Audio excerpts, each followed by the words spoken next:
Hi everyone, I'm Chef Susie with Escoffier Online. Welcome to our session this morning. Today we're going to be exploring our colors in the kitchen. We're going to be taking a look at the color wheel, and then I'm going to be demonstrating a few things with some colored eggs since it's that season, it's that time of year. So knowing all that, let's get started. So our color wheel consists of a variety of different colors, but really it starts with our primary colors. And the reason I wanted to touch base on this is because these colors are really the only colors that you need in your kitchen. If you have a variety of different jars or bottles of colors, that's okay. But in a bind, you should be able to make your own colors. So knowing all that, let's get started. So our three primary colors are blue, yellow, and red. And if you have these in your kitchen, you can pretty much do anything with them. You can mix these for your secondary and your tertiary colors too. So let's go ahead and just do a quick demonstration and give you an idea of what I'm talking about. Okay. So our primary colors, like I said, they are the base, they are the foundation for our color wheel and our colors in the kitchen and our colors in our homes, whether you're using your food coloring or you're painting at home or anything that you're doing. And our colors in our food definitely affects our appetite. The blue, which is one of the coolest primary colors, it's on the cool side of the range. There's warm colors and cool colors. You'll find your blues, your purples, your velvets are your cool colors, whereas your yellows and your reds and your oranges are more of your warm colors. So blue is really not an appetizing color, although we see it often in our food. We see it in a natural form in our blueberries and the purple in our eggplant. So those colors are appetizing to our eyes, but blue, like you're seeing here, is really considered not to be very appetizing, although we see it in candies and cupcakes, and there are times that we are eating it. But for the best effect, I wouldn't put your food on maybe a light blue plate. So knowing that, let's move on to yellow and red. Yellow and red are considered the most appetizing colors. Yellow is a happy color. It promotes hunger and appetite, and you will often see these colors on possibly plates, placemats, in restaurants. You'll see different hues of them, and you'll also see them in packing, especially for fast food.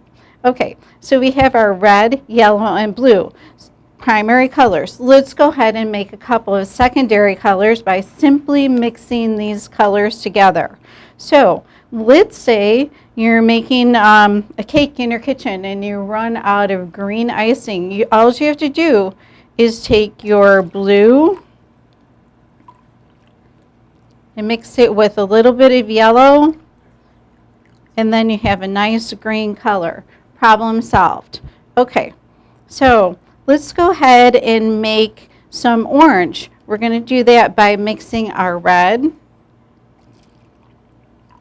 with a little bit of yellow. And then we have a nice orange color. And for purple, that's an easy one too. Purple or violet, whatever you want to call it. We're going to be mixing a little bit of our red with some blue, and then we have a nice deep purple. Okay, so like I said, you just need your basic colors in your kitchen, and you can make a variety of colors with these, with your secondary colors. Then your tertiary colors will come in when you're adding maybe some more of the primary colors to your secondary colors. Like for example, your green, a nice tertiary color with this is kind of a spring green, and you can achieve this by adding a yellow that really brightens it up a bit.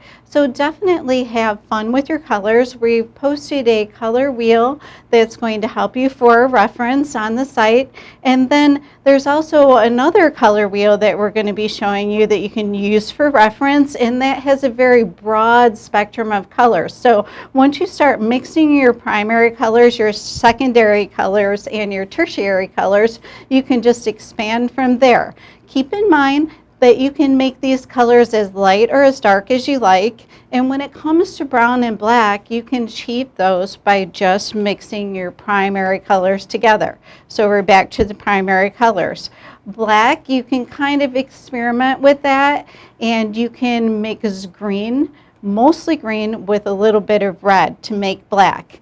And what you can also do to make brown is you're going to take orange and you're going to mix a little bit of blue. So definitely have fun with these three little colors. You'll be happy that you have them in your kitchen if you're in a bind and you need a different color. So let's go ahead and set all of this aside, and now we're going to have a little bit of fun, and we're going to apply some of our primary color mixing to a little bit of egg coloring. So let's go ahead and set these aside. And do we have any questions on the primary or secondary colors? Okay, great. So for coloring eggs, you really don't need to buy an egg dyeing kit at all. You can just use your basic primary colors in your kitchen. You need some warm or hot water and a little bit of vinegar. The vinegar is going to, with the water, the dye, and the vinegar, you're going to be creating a bath which is going to color the eggs. If you put the eggs in just a water and with water and color solution, the dye is not going to stick to the shell of the egg. You definitely need the acidity of the vinegar to do this. So don't forget that little step. So let's go ahead and have some fun with some of our eggs here. And do we have any questions on anything so far? Okay, so I've got a few martini glasses because I want something shallow to put a few of my eggs in. So I've got some hot water here. I'm going to turn it up a little bit. And I have a little bit of my blue color, which I put some vinegar in here. And since I only want to dye one part of my egg, I'm just going to go ahead and fill my glass up just a little bit. So we have our blue and we have yellow here. So we're going to go ahead and place our egg in here.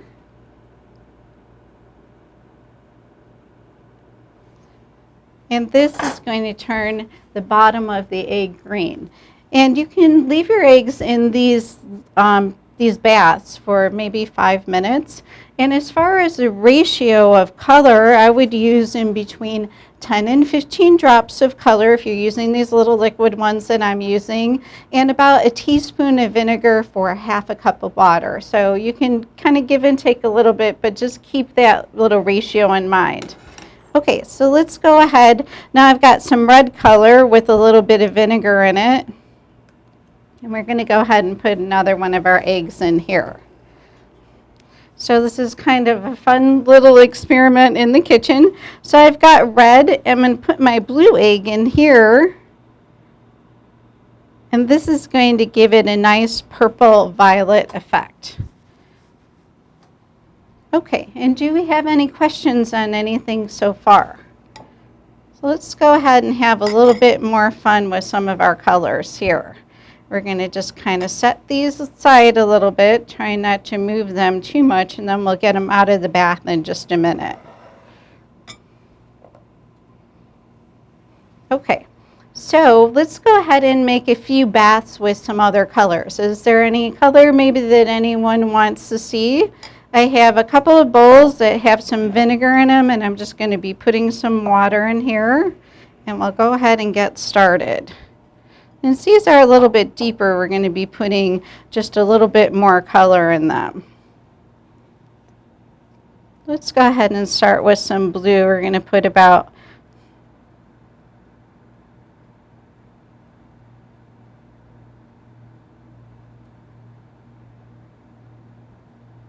about 10 drops of blue, and we're just going to put a few drops of red. This is going to be kind of like a violet color that has a lot of blue to it. So let's go ahead and put a little bit of our water in here. We want to put enough in that our egg is going to be covered. So you can just definitely, like I said, have some fun with your primary colors and your secondary colors in the kitchen making your eggs. Okay, I want to make sure that this is covered all the way, so we'll go ahead and put a little bit more water in. You can make these as dark or as light as you like. You can make them pastel by putting less color in, and you can make them a little bit darker with more color and leaving them longer in the bath. Okay, so let's go ahead and explore a little bit of pink here. So I've got some red. So if we're making red with just a little bit of blue, that's going to give you a nice pink color. I think I'm going to add a little bit more red. And do we have any questions on anything about making colors in the kitchen? We do. How would you do a tie-dye egg?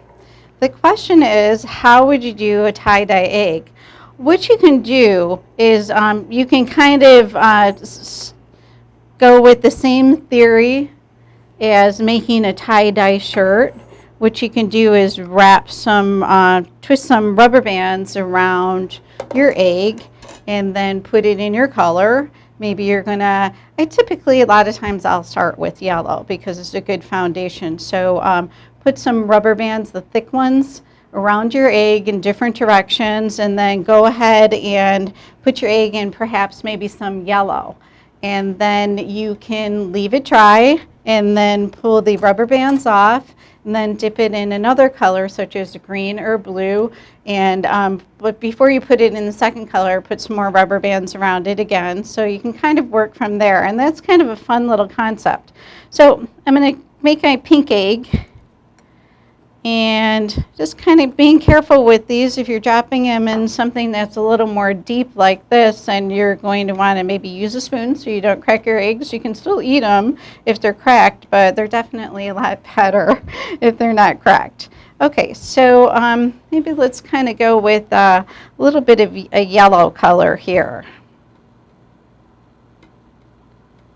So I'm going to use quite a bit of yellow here. And then I'm just going to be putting in one little touch of blue. And this is going to give me that nice spring green color.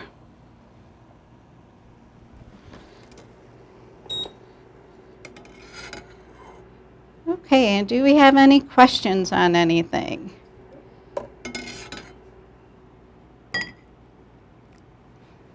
Okay, I've got my warm water. Make sure that your water is warm. It's going to help stick to the eggs a little bit better.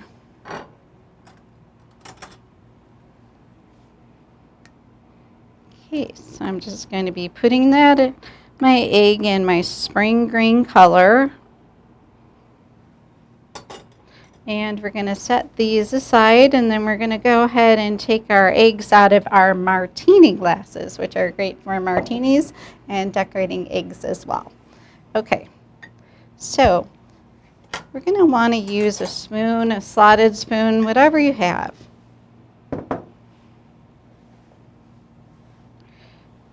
So this is definitely a great way to explore different colors in your kitchen. You can also do this by mixing icings too. So let's go ahead and take our egg out. So we had our egg in our blue, in our martini glass, and it kind of has like a nice blue-green color to it. Let's go ahead and take our egg out. And it has kind of a nice purpley pink color. The dye kind of set a little bit in the bottom, so it has a little bit of a striping to it, which is something that's really fun with these eggs because they don't always turn out the same. Let's go ahead and set this aside. And do we have any questions on anything? And I'm going to be pulling my eggs out of the purple bath. So let's go ahead and see how this one turned out. This is a nice pastel purple with just a little pink hue to it.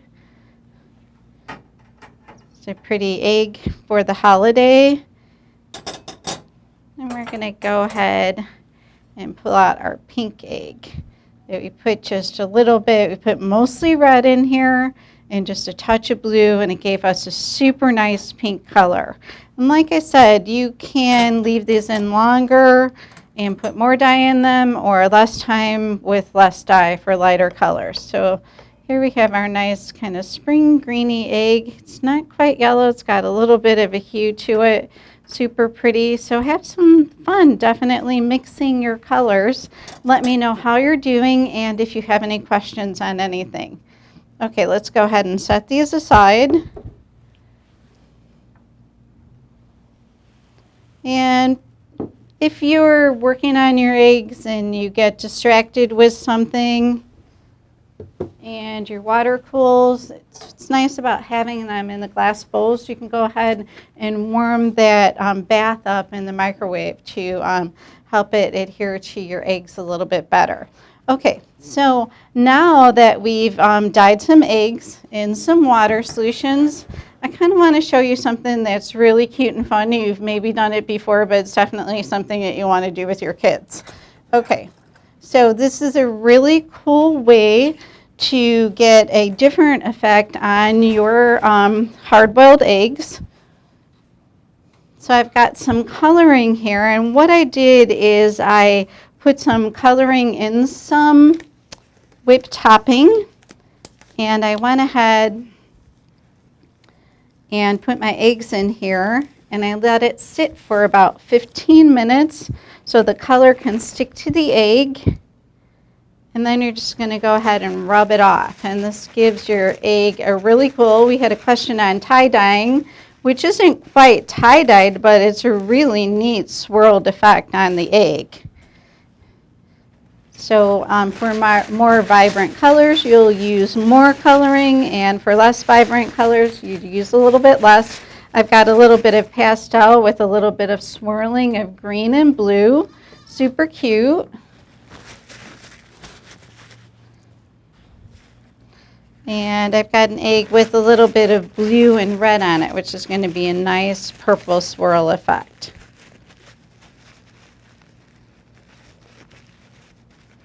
So these are super beautiful. You can have a lot of fun. Let's go ahead and make a couple of these before we go. And do we have any questions on anything? Okay, so this is our whipped topping egg. Aren't those cute? They're super neat. It's kind of an easy way to do a little bit of tie-dyeing with no rubber bands. So definitely explore that. So I've got some whipped topping here. So let's go ahead and make a couple of these before we go. Okay. So what you're going to want to do is just put some coloring on top of your whipped topping. Maybe some yellow, a little bit of blue. And let's go with a little bit of red and a little bit of yellow too. So those are super cute. They look kind of natural.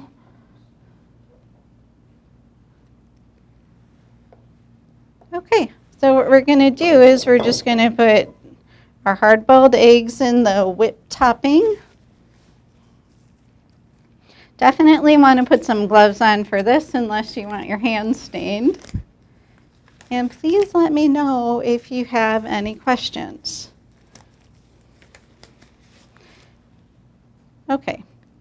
So this is all that you do to make these swirled eggs. You'll just kind of put your egg in here and kind of just roll it around and get a nice swirling on it, and then you're just going to set it aside, or you can leave it in there for about 15 minutes and it's going to stick to this just fine. And I rubbed off all of the whipped topping and none of the color was coming off after I did my rubbing. This is what it's going to look like. And sometimes we'll see shiny eggs, and how you can get that effect is put a little bit of salad oil on your eggs, and that'll give them a nice shine too.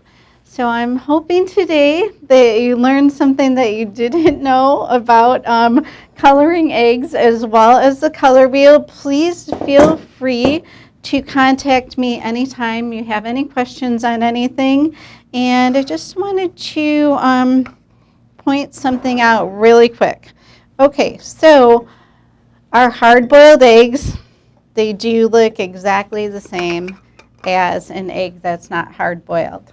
Our hard-boiled egg is firm on the inside, and our egg that's not hard-boiled, it's liquidy on the inside. But sometimes if you get your eggs somehow mixed up, it's hard to tell. So what you're going to want to do is a hard-boiled egg, since it's solid, it's going to spin nicely. It's just going to spin for you.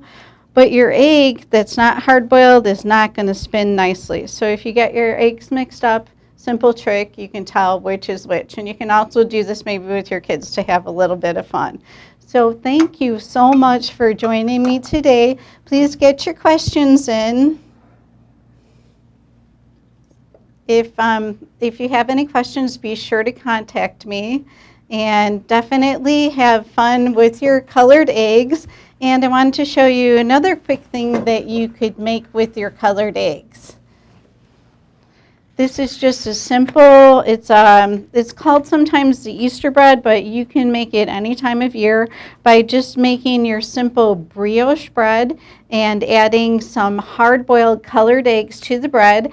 After it's proofed, go ahead and stick your eggs in, and then just go ahead and bake your bread, and you can enjoy a slice with your egg after you peel it. So this is another thing that you can use your eggs for if you find that you have a lot, or if you just want something decorative. It's a nice centerpiece for your table, and it makes a super nice little hostess gift if you're going anywhere. So please contact me if you have any questions. I hope you have a great weekend, and we'll see you next week.